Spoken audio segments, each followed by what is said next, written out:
Ini ang DigiCast Negros 10, ang top 10 nga mga balita sa Negros Island region. Ang amo ni kadulong sa inyo kagyari nato ng mga top stories of the day. Today is June 12, 2026, Independence Day. May mga nag-untat na nga bulk orders ng blue crabs gikan sa Negros.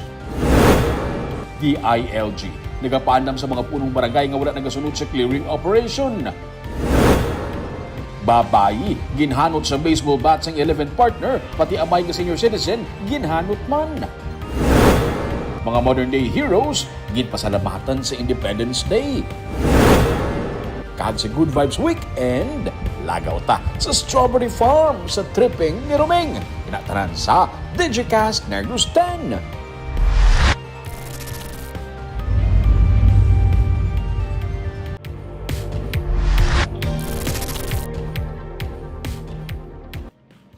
Sa number 10, mga public servants, mga uniform personnel, teachers, healthcare workers, volunteers, ang ginpasalamatan ni Negros Occidental Governor Eugenio C. Lacson sa ika-128th nga Independence Day celebration. Hoy, hoy, hoy, Pinoy ako! Hoy, matang tubo. Isa ka programa ang insakdag sa Provincial Capital Lagoon para sa Independence Day celebration nga gintambungan sa provincial officials upod na mga tiglawas sa nagkanlaing nga mga ahensya sa gobyerno. Sunod sa kay Lacson, ginadumdum ang binuhatan kag pagkabaganihan sa mga nagasakripisyo para makuha ang demokrasya sadto sa pungsod. Subong, ginadumduman ang binuhatan sa nyadtong nagtrabaho para mapabilin nga luwas sa peligro ang mga komunidad kag magkapabilin ini nga mabakod. Pahanumdum ini sunod sa kay Lacson nga ang patriotism o ang pagpalangga sa pungsod hindi lamang ginapakita sa mga extraordinary nga mga bagay kundi sa adlaw-adlaw nga pagserbisyo sa isig katawo sa paghatag sang kaayo para sa tanan. We also recognize that nation building was not shaped by celebrated heroes alone, but by the countless ordinary Filipinos whose quiet courage and steadfast devotion helped secure and sustain our freedom. Their struggles remind us that independence was neither easily won nor freely given.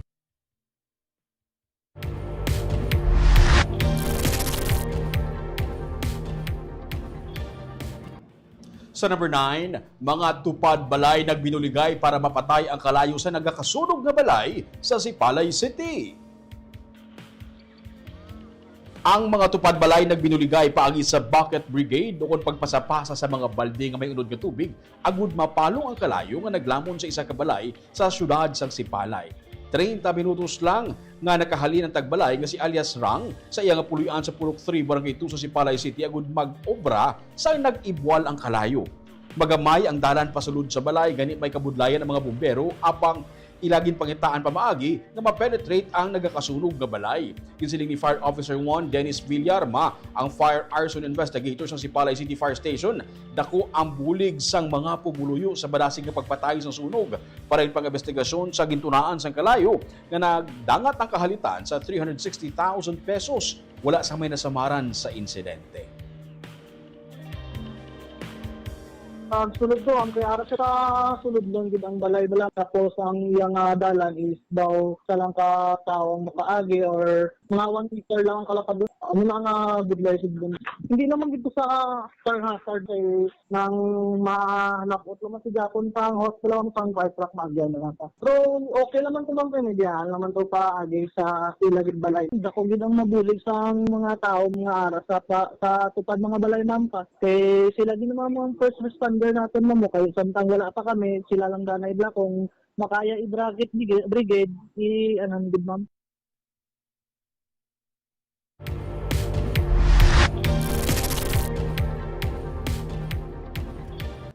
Sa number 8, sanggunian pang lungsod sa Bacolod, ang suportado ang pagpasaka ng sweldo para sa mga manunudlo. Pagi sa isa ka ordinansa nga ginaprubahan sa sanggunian pang lungsod sa Bacolod City, ginahaylo sini ang House of Representatives kag Senado nga ipasa ang mga bills may angot sa pagpasaka sang sweldo sa mga manunudlo agud manginlayi na ini. Sunod sa kay Councilor Cesar Distrito, suportado sa syudad ang House Bill 2081 nga pasakaan ang sweldo sa mga manunudlo sa salary grade 17 nga sa karon yara lang sa salary grade 11. Uyag man sini nga mapatuman na ang iban pagid nga mga hagda para sa ikaayo sa mga manunudlo. Pinakadako nga budget nga napain sa syudad sa sini nga tuig amo ang sektor sa edukasyon apang kalabanan sa mga proyekto ang para sa ikaayo sang estudyante. Dugang pa ni distrito, nagakaangay lamang nga mahatagan man sang eksakto nga mga benepisyo ang manunudlo bangod nagasakripisyo man ang mga ini. Sa among nga ordinansa, luyag sang SP nga mangin 50,000 pesos ang starting salary sang mga manunudlo.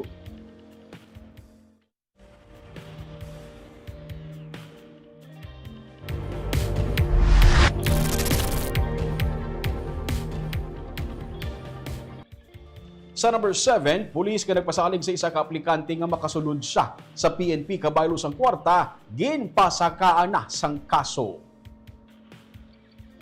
Robbery kag extortion ang kaso nga ginatubang sang isa ka babae nga police corporal matapos kag ginareklamo ini sang isa ka 30 anyos nga aplikante sang Philippine National Police bangod sa pagpangilkil.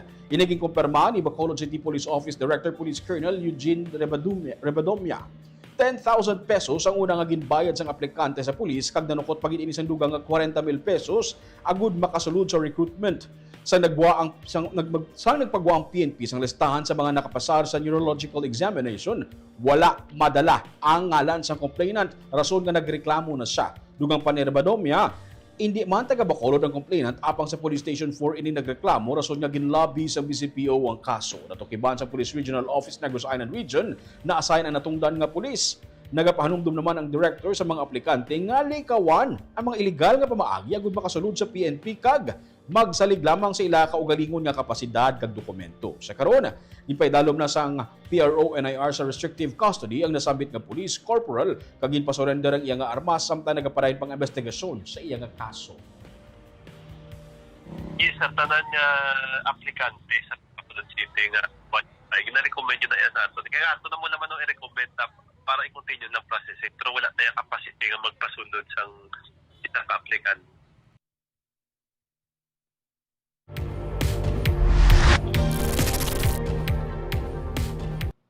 Sa number 6, sa Sagay City, isa ka babae ang ginhanot sang baseball bat sang 11th partner. Pati iya amay nga nagtambag sa inaway, ginhanot man sang baseball bat sang sospek. Nakaangkon sa mga seryoso nga pilas ang mag-amay matapos nga ginpanghanot sang steel baseball bat sa Barangay Poblasyon 1 sa Sagay City, Martes sang hapon. Yara karon sa ospital ang mga biktima nga sanay alias Eva, isa ka business owner, kag ang iyang senior citizen nga amay. Silang ginpaidalom sa surgery bangod sa naangkon nga mga injuries. Nagwa sa investigasyon nga naglalisay sanay Eva kag ang suspect nga si alias Unel, 47 anyos sa nagkuha ang suspect sa baseball bat kag makapila ka beses kag ginhanot ang biktima sa ulo. Sang makita ini sang amay sang biktima, nagtingwa siya nga magtambag apang ginlampusan man sang suspect gamit sang baseball bat sang makapila ka beses. Nagbulig ang miyembro sa duha ka mga pamilya agud ma-restrain ang suspect nga karon detained sa Sagay PNP. Kinsiling ni Police Lieutenant Colonel Alvimar Flores, hepe sa Sagay PNP, hindi pag-insindihanay kag kainit ang ila nakita nga mga motibo sa insidente. Kaso nga violence against women and children kag frustrated homicide ang ginpasaka batok sa suspect. May mga misunderstanding siya sa iyang partner. And naistorya ko man personally ang suspect. So nasupport according sa iya. Mga nasupport guro nga mga kaakig. And wala yan naman pong gani ako galingon, but despite that naginulsol man siya. And sana pa ginambalan ko man siya nga kana muna na nga natabo. Makayo siya pasensya sa partner kay sa pamilya.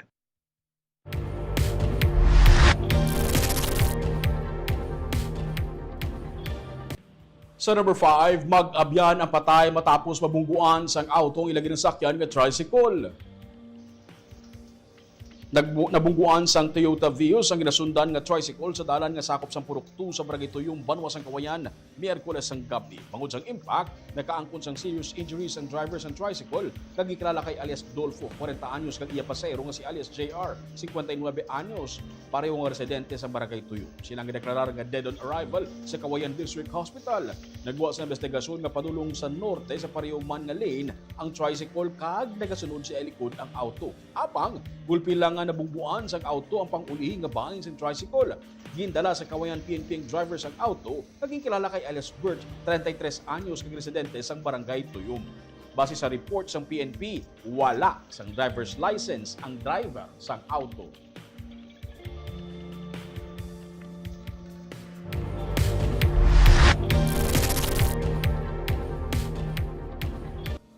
Sa number 4, ang slow food movement sa Negros pati na ang Terra Madre Asia Pacific sa Bacolod City ang nangin highlight sa UN session sa Rome.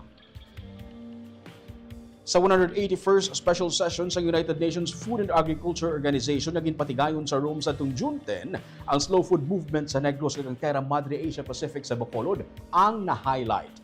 Ang mga initiative ang na-feature sa panel discussion angot sa food, biodiversity ug community-based agri-food system sa FAO headquarters suno kay Slow Food International Councilor Ramon Chinchin Oy Jr. Si Oy ang nagtiglawas ng slow food sa Southeast Asia. Siya man ang nagapanag-iya sang Fresh Start Organic Farm sa Negros Occidental. Ang high-level dialogue ang in-inspire ni Carlo Petrine, founder sa Slow Food Movement, kag siya man ang Food and Agriculture Organization Zero Hunger Special Ambassador for Europe. Ang kahiwatan suno sa kay Dr. Lionel Dabadi, ang chief ng Food and Agriculture Organization sa United Nations sa Pilipinas, ang nagtutok sa biodiversity-based kag community-driven approaches nga nabase sa local knowledge, sandig sa nakasaad sa iyang Facebook page. Gitalakay sa mga participants kung paano ang traditional nga food culture makabulig sa pagbag-o sang agri-food system. Ang tinutuyo amo nga kung paano pagid mangin sustainable, inclusive kag resilient. Suno kay Dabadi, gin paambit sang Pilipinas ang istorya sang slow food Negros.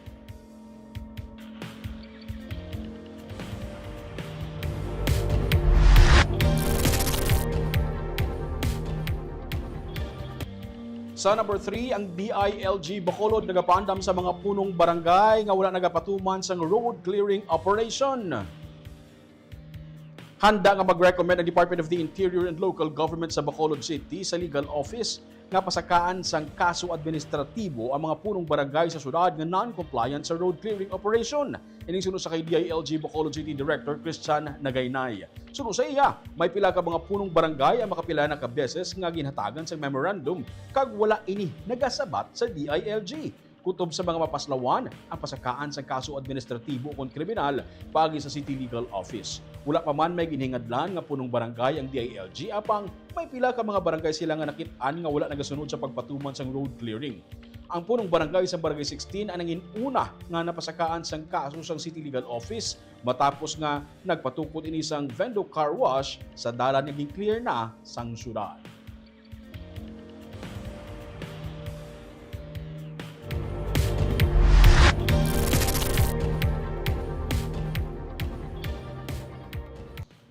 Sa number 2, pila ka mga baligyaan sa bugas sa Burgos Public Market ano tukiban nga wala nagasunod sa 50 pesos per kilo nga price cap para sa imported premium rice.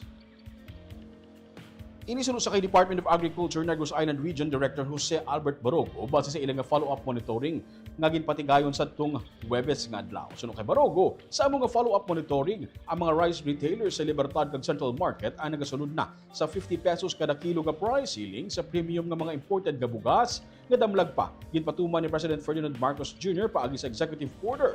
Patag ni Barogo, naga-adjust pa ang natungdan ng mga rice retailers sa Burgos bungod mahal man ang pagbakal nila sa ilang mga stocks. Nagapanawagan man si Barogo sa mga traders kag importers nga suportahan ang lihok sang gobyerno. Out of pila to ka stall ang ginpang pagtuan namon, most of them are non-compliant because of inapakita man nila sa amon ang cost bala sa delivery sa ila, hatag sa ila. But in this na pag-replace na sila sa bago nga stocks. nag-adjust na ang supplier nila so they can they can follow na sang 50 pesos. So balikan naman namon sila sa tomorrow. Sa Burgos na ginanamin mo, sir? Burgos lang gid ang damo non-compliant because of their old stock.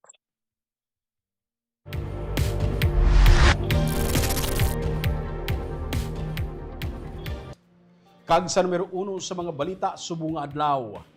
Amat-amat na karon nga nagakababatsagan sang mga nagasalig sa blue crab industry ang naging epekto sa pagban sang US sang sini nga mga produkto halin sa Pilipinas. Mga lokal nga opisyal nagapanawagan sa presidente sang bulig. Sunod sa kay board member Hope Marie de Pasukat, naguntat na ang bog nga pagbakal sang blue crabs gani ang mga manugkasag lokal na ang baligyaanay ang ginasaligan kasunod sang ginpatuman nga ban. 90% sa production sang pungsod nagakadto sa US market. Sa damlag nga privilege speech ni Pasukat sa Sanggunian Pandalawigan, iyagan sila nga may 20 ka mga crab picking station sa probinsya. Ginatos ka mga landing station, linibo ka mga crab fisher, kag crab picker, kag duha ka mga major processing and export plants. Natala na pa sila nga magsapol sa mga stakeholders magluwas sa sitwasyon, talakayon ang mga tika nga ipatuman. Nagpakig-angot man sila sa Bureau of Fisheries and Aquatic Resources, Uyag Manila nga ipadangat ang sitwasyon sa kay President Ferdinand Marcos Jr. Sunod sa kay Governor Eugenio C. Lacson, ginapaabot nila ang BFAR nga magapagawa sang protocol kunyara na magasapol sila sa mga stakeholders. Kung kinahanglan gid, ipadangat nila ang sitwasyon sa presidente. Ginpatuman sang Estados Unidos ang ban sa blue swimming crabs bangod sa kapaslawan sa Pilipinas sa pag-comply sa US regulation angot sa marine mammal conservation and fisheries monitoring requirements. When we're ready, together with BFAR, we will call on the stakeholders. If they think that this protocol that we will be introducing will indeed help their industry. What is unfortunate is the incident that is being cited did not even happen here. It happened in, I understand, Malampaya. Okay, but it represented the Philippines. 2010. So everything that, with that incident, because we're part of the Philippines, we got affected.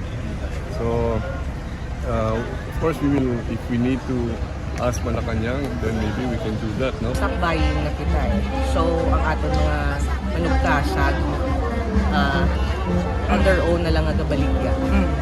So, unlike before nga, may mga planta nga nagabuhat sa ilang na products, no? Na from the sea mismo, kumprahon na sa ating picking plants. Subong retail, no? Mode of selling. So, subong ang ato na BFAR, kaya ang binisang ating agency under the DA natin. And yes, sa pag-apply naman sa President, is we will do that also.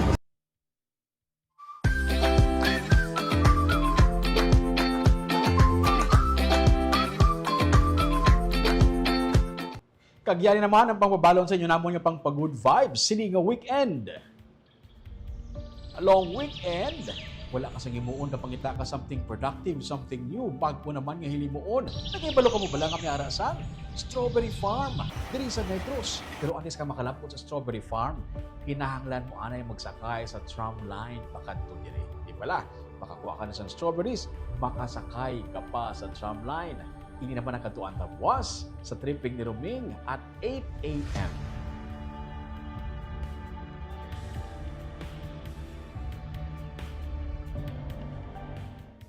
Check attendance tanay subong nga hapon sa aton nga mga live viewers si Ma'am Jubea Yap Janala mayong hapon, Choy Roming Subaldo kag Digicast Negros. Si Nelon Mercado Reyes landslide sa buong Negros. Kinulbaan sa landslide mo, sir. May kandidato si sir nga gina-promote sa nga bilang masunod nga gobernador. Si Mirna Garrido Clavel, Good PM Digicast NIR and Roming watching from Bacolod. Si John Randolph Rubin, Happy Independence Day everyone. Si Chona Evangelista Caredo, mayong hapon Digicast Negros watching from Singapore. Kagamuyad tong top 10 nga mga balita sa Negros Island Region subong adlaw. Tubtub sa Lunes. Ako si Romeo Subaldo. Have a safe weekend.